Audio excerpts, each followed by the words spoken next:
वन्देऽहं श्रीयुतपदकमलं श्रीगुरुवैष्णवाञ्च श्रीरूपं साग्वतं सहगण रघुनन्दनसंयुतं साद्वैतं सावधूतं परिजनं सहितं श्रीकृष्णचैतन्यदेवं श्रीराधाकृष्णपदानं संललित श्रीविषमितं वन्दे श्रीकृष्णचैतन्यत्रिपुरामि सर्वदा सर्वभक्तैः सर्वश्री गुरुवे गौरचन्द्राय राधिकाधर कृष्णाय कृष्णभक्ताय नमो नमः। आजन्मित भोजौ कनकवदतौ संकीर्तनत पितरौ कमलतक्षौ विश्वम्भरो द्विजभरो जगदपालौ वन्दे जगत्प्रिय करुणोत्तरौ वन्दे श्रीकृष्णचैतन्यनित्यसहोदौ गौरदेव पुष्पवन्तनित्यसहोतमोदौ पंचतत्त्वात्मकं कृष्णभक्तरूपं सर्वकं भक्तवतार भक्तगण भक्तिशक्तिकर्म अखण्डमन कारण व्याप्तं जन चराचरं तत्पदं दर्शितां तस्मै श्रीवे नमो नमः। आक्रान्तिमेन्दस्य ज्ञानशलाकया चक्षुरुन्मिलितं तस्मै श्रीवे नमो नमः। गुरुब्रह्मा गुरुविष्णु गुरुदेव महेश्वर गुरुदेव साक्षात् परम तस्मै श्रीवे नमो नमः। हे कृष्ण करुणा सिन्धु दीनजगत्पते गोपेश गोपीकान्त राधाकान्त नमोस्तुते तप्त कांचन गौरांगी राधे वृंदावनेश्वरी विश्वभानु सुधा देवी तारिणी हरिप्रिये वृंदाय तुलसीदेवी प्रियाय केशवच विष्णुपति नमस्तव देवी सत्यवते नमो नमः। वाञ्छाकल्पतरुभ्यश्च कृपासिन्धुभ्यो एव च पतितं पावनेभ्यो वैष्णवेभ्यो नमो नमः। ओम पार्थाय पतिवदितं भगवदनारायण समव्यासं गौतं पुराणं मुनिनामद्यमवतम् आदित्यमृतं भगवतीं अष्टादशतमो अम्बो तामुषे भगवद्गीता भावे तस्यै नमः। नमस्ते व्यास विशद फुल्लरबिन्दपत्रनेत्र जनतया भातुल्य पूर्ण प्रजलगन ज्ञानप्रदीप प्रपन्न पारिजात पान ज्ञानमय कृष्णाय गीतामृत नमः। सर्व उपनिषद गावदग्ध कमन पार्थ वत्स शूद्रभक्तदुग्धमित महत वसुधूषुधं कंसचारुमदनं देवकी वर्ण कृष्ण वन्दे जगद्गुरुम् भीष्म दत्तता जत जलगान्धिफला शल्यग्रावती कृपेण बहनी बेलाफल अश्वत्थामा विकर्णमयपेशव पराशर्य बज संगीत कर्णकरं नानाख्यान हरिकथा संबंध लोकेई सत्रसत् पदरहमुदा भुआद भारत पंकज परिपंचन श्रेयसे मुखं करते वचनं पंगुलं यत्किवतं वन्दे प्रणम माधवं जं ब्रह्मा वरिन्दुस्तवै वेदसाङ्ग पदकमिशनरा धाना वस्तु तदगुण पश्यन् जं गविन जशन्द विदुषुरासुदेवै तस्मै नमो नमः। ओम नमस्कृत नरञ्च नरोत्तमं देवीं सरस्वतीं व्यासं ततो जयेत्। हरे कृष्ण कृष्ण कृष्ण हरे हरे हरे राम राम राम हरे हरे हरे कृष्ण कृष्ण कृष्ण हरे हरे हरे राम राम राम हरे हरे। जय जय राधा कृष्ण भगवान थैंक यू।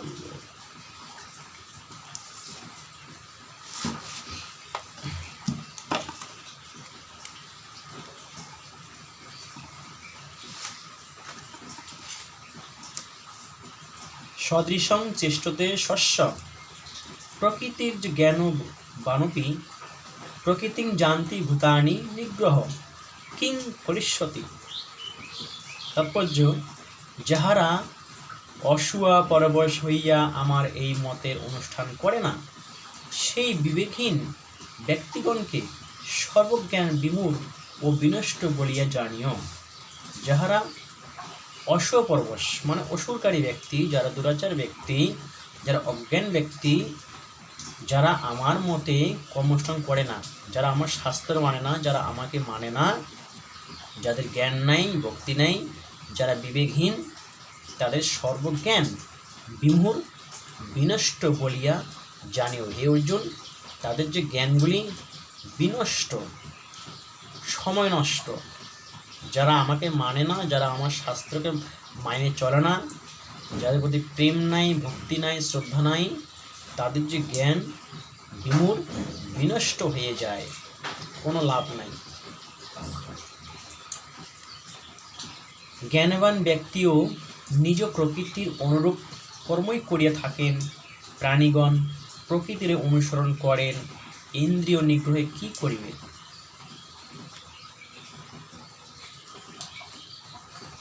জ্ঞানবান ব্যক্তিও নিজ প্রকৃতি অনুরূপ কর্ম করিয়া থাকেন। প্রাণীগণ প্রকৃতি অনুসরণ করে, ইন্দ্রিয় নিগ্রহে কি করিবে। এই সমস্ত ইন্দ্রিয়গুলো আমাদের কোথায় কে নিগ্রহ করতে হবে, কোন কাজে লাগাইতে হবে, যেখানে এই ইন্দ্রিয়গুলো আমাদের যেখানে দরকার, যেখানে আমার লাগানো দরকার, সেখানে আমাদের জীবন মঙ্গল হয়ে যাবে। তাই এখানে ভগবান বলছেন যে জ্ঞানীগণ ব্যক্তিও নিজ প্রকৃতি অনুরূপ কর্ম করে, জ্ঞানীগণ কর্ম করে, সাধারণ মানুষও কর্ম করে। এই সাধারণ মানুষ নিজের জন্য করে, আর জ্ঞানীগণ ভক্তগণ ভগবানের নিমিত্ত কর্ম করে। তাহলে কোনটা ভালো? যে ভগবান নিমিত্ত যারা কর্ম করে, ভগবানকে মাধ্যমকে রেখে, তাহলে তার মঙ্গল হয়ে যায়, তার উদ্ধার হয়ে যায়, তার মুক্তি হয়ে যায়। আর সাধারণ মানুষ তো নিজের জন্য কর্ম করে, নিজের সংসারের জন্য কর্ম করে, সেটা মঙ্গলজনক নয়, সেটা ভালো না। ইন্দ্রিয়স্যেন্দ্রিয়া স্বার্থে রাগ দেশৌ ব্যবস্থিত তৈর্ণ বশমাঘ গচ্ছেত তৌ হাস্য পরিপন্থন। সকল ইন্দ্রিয়ে স্ব বিষয়ের রাগদেশ অবশ্যম্ভাবী, ওই রাগদেশের বশীভূত হইও না। উহারা জীবের শত্রু অথবা শ্রেয়মার্গে বিঘ্নকারক। যে আমার সমস্ত যে ইন্দ্রিয়গুলি আছে, ষড়রিপু, কাম, ক্রোধ, লোভ, মোহ, মদ, মাৎসর্য, এই যে ষড়রূপীগুলো, এই চক্ষু, কোনো নাসিকা, আমাদের মন, এই যে কাম, ক্রোধ, হিংসা, নিন্দা, চর্চা, অপরকে অবহেলা করা, এই যে আমাদের ইন্দ্রিয়গুলো, তার বিষয়ের দিকে বশীভূত হইও না। আমাদেরকে ভগবান এই সমস্ত ইন্দ্রিয়ের মধ্যে বশীভূত হইতে না করছে, যে তুমি বশীভূত হইও না। যদি বশীভূত হয়ে যাও, তাহলে তোমার সব কর্ম বৃথা হয়ে যাবে, তোমার জীবন মঙ্গল হবে না, তোমার ক্ষতিকারক হয়ে যাবে তোমার জীবন। উহারা জীবের শত্রু, এগুলো জীবের শত্রু। যদি আমরা সঠিক জায়গায় যদি আমরা কাজে না লাগাইতে পারি, তাহলে এগুলোই আমাদের শত্রু হয়ে যায়। যা চোখ দিয়ে দৃষ্টি ভালো দেখার জন্য ভগবান দিয়েছেন, ধর্মকে দেখার জন্য দিয়েছেন, আমরা ধর্মকে না দর্শন করে যদি আমরা খারাপকে দর্শন করি, তাহলে সব অমঙ্গল, সব ক্ষতি হয়ে যাবে, আমাদের জীবনটা বৃথা নষ্ট হয়ে যাবে, কোনো কাজে লাগবে না, ভগবানের সেবা লাগলো না। কিন্তু কোনো ক্ষত্রিয়চিত্ত যুদ্ধাদি কর্ম ত্যাগ করিয়া কৃষি বাণিজ্য বা অন্য রূপ নির্দোষ বৃত্তি অবলম্বন করে, তাহা কি শ্রেষ্ঠ নয়? না। 35 বলছে, শ্রেয়ান স্বধর্ম বিগুণ পরধর্মাৎ সনুষ্ঠিতা স্বধর্মে নিধনং শ্রেয় পরধর্ম ভয়াভয়। শ্রেয়ান স্বধর্ম বিগুণ পরধর্মাৎ সনুষ্ঠিতা স্বধর্মের নিধনং শ্রেয় পরধর্ম ভয়াভয়। বলছেন, স্বধর্মে কিঞ্চিত দোষ বিশিষ্ট হলেও উহা উত্তম রূপে অনুষ্ঠিত পরধর্ম অপেক্ষা শ্রেষ্ঠ। পরের ধর্ম থেকে হইতে নিজের ধর্ম শ্রেষ্ঠ। নিজের ধর্ম করতে যদি কোনো ভুলবশত হয়ে যায়, দোষী হয়ে যায়, সেটা ভগবান মাফ করেন। স্বধর্মে নিধনং কল্যাণকর। যে স্বধর্মে যদি নিধন হয়ে যায়, আমার কর্তব্য যদি নিধন হয়ে যায়, তাহলে কল্যাণকর। যেমন ক্ষত্রিয়, যদি আমি ক্ষত্রিয় হই, যদি আমার যুদ্ধ করা কাজ, যুদ্ধ করতে করতে যদি আমার যদি দেহটা চলে যায়, তবে কিন্তু সৎকর্মে যুদ্ধ করতে হবে, ধর্ম আর অধর্মের সাথে লড়াই করতে হবে, ধর্ম অধর্মের সাথে লড়াই করতে হবে। যদি অধর্মের সাথে লড়াই করতে করতে আমার যদি মৃত্যু হয়ে যায়, তাহলে তো কল্যাণকর। যদি আমি ধর্মকে যদি স্থাপন না করি, অধর্মকে যদি আমি সাথ দিই, তাহলে কিন্তু অধর্মের দিকে যে পরধর্ম ভয়াবহ। যদি দুরাচারের দিকে আমি সাপোর্ট করি, খারাপ ব্যক্তির সাথে আমি যদি তার সাথে সাপোর্ট করি, তাহলে নিজের ধর্ম হচ্ছে না, পরের ধর্ম আমি গ্রহণ করলাম, অধর্মকে গ্রহণ করলাম, তখন আমার জীবন সব বৃথা হয়ে যাবে, সব নষ্ট হয়ে যাবে, ভয়াবহ সব দুঃখ যন্ত্রণা আসবে। কিন্তু পরধর্ম গ্রহণ করা বিপজ্জনক। যে পরের ধর্মটা যদি আমরা গ্রহণ করি, তাহলে বিপজ্জনক, বিপদ আসবে।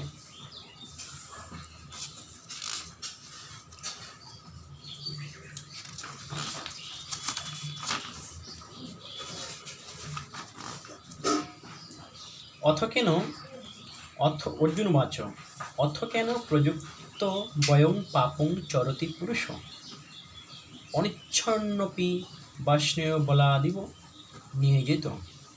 36 নম্বর শ্লোক বলতেছেন, কর্মযোগে অর্জুন বাচ, অর্জুন কহিলেন, হে কৃষ্ণ, লোকে কাহা দ্বারা প্রযুক্ত হইয়া অনিচ্ছা সত্ত্বেও যেন বলপূর্বক নিযুক্ত হওয়াই পাপাচরণ করে। যে মানুষ কিসের দ্বারায় পাপে লিপ্ত হয়ে যায়, কি করলে পাপ, বলপূর্বক যেটা পাপ করতে চায় না, খারাপ করতে চায় না, তারপরও তার দ্বারাই পাপাচরণ, কোনো দুরাচার, কোনো খারাপ কর্ম তার কাছে হয়ে যায়। কেন এটা? শ্রী ভগবান বাচ্চ বলছেন, কাম এষ ক্রোধ এষ রজগুণ সমুদ্ভব মহাসন মহাপাপমা বিদ্ধেন মিহ বৈরী নম। 37 নম্বর শ্লোকে বলতেছেন, অর্জুনের প্রশ্নের কথা উত্তর দিচ্ছেন ভগবান এখানে, যে শ্রী ভগবান বললেন, ইহা কাম ইহাই ক্রোধ, ইহা কাম ইহাই ক্রোধ, ইহা রজগুণ উৎপন্ন, ইহা দুষ্পূরণীয় এবং অতিশয় উগ্র, ইহাকে সংসারের শত্রু বলিয়া জানিবে। যে কাম, ক্রোধ, এগুলো হচ্ছে রজগুণ সমুদ্ভব। যখন ব্যক্তির কোনো প্রতি আসক্তি হয়, কামনা আসে, তখন ক্রোধ আসে, যেটা পেল না তখন হিংসা আসবে, তখন সব ধ্বংস হয়ে যাবে। এই যে ষড়রূপগুলো আমাদের, এরাই তো শত্রু। কাম, ক্রোধ, লোভ, মোহ, এগুলোই আমাদের শত্রু। এগুলোর মধ্যে যারা বশীভূত হয়ে যায়, তখন সেই ব্যক্তি ধ্বংস হয়ে যায়, তার কাছে পাপাচরণ, দুষ্কর্মগুলো তার কাছে হয়ে যায়, তখন সে নিজের জীবন ধ্বংস হয়ে যায়।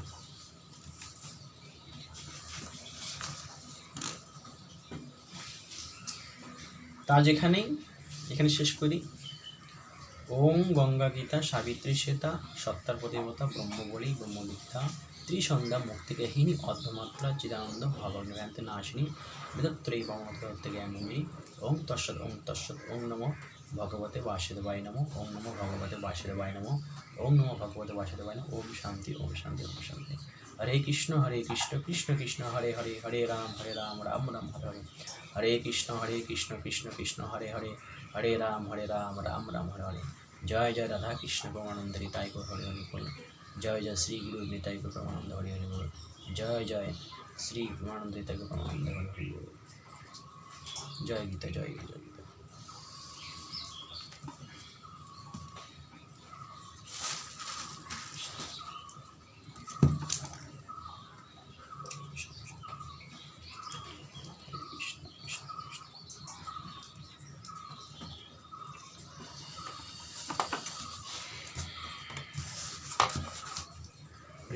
জয় রাধে, রাধে রাধে।